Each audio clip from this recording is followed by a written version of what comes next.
Our live severe weather team coverage tonight does continue with driving conditions. Fox 23's Paris Rain is live after speaking with the Oklahoma Department of Transportation and checking on how things are on the interstates. Yeah, while my photojournalist and I were driving around, we saw many crashes, and ODOT says they had to prepare for winter weather events like this in advance, just ahead of the bad conditions. With every storm, it is considered all hands on deck. So everybody that's available to be out there working is is made ready. Oklahoma Department of Transportation spokesperson TJ Gerlach says they have more than 500 pieces of equipment out statewide treating roads, from the Panhandle to the Kansas state line. A large portion of the area started off with that freezing drizzle this morning. And so we were applying our salt and sand mixture to all of that.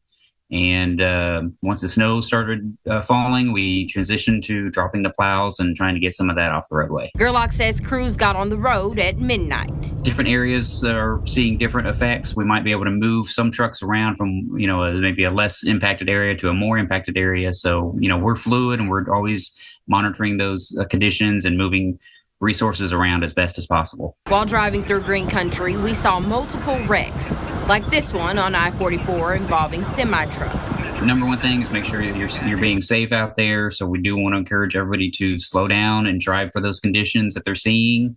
If you do happen to slide off the roadway or get into a collision, your best option is to call 911, especially if there is an injury. Some highways were even closed due to the amount of wrecks and unsafe driving conditions. ODOT does not close highways.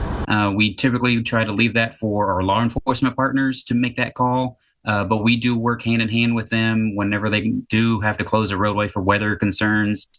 We go into that area and try to get it reopened as quickly as possible. Gerlach says while the roads are unsafe and you shouldn't be driving on them, if you do have to get out on the roads, to take your time, drive slow, watch out for the cars around you, and if you see some plows on the road, to stay at least 300 feet behind them. Live in Tulsa, covering news that matters, I'm Paris Rain, Fox 23 News.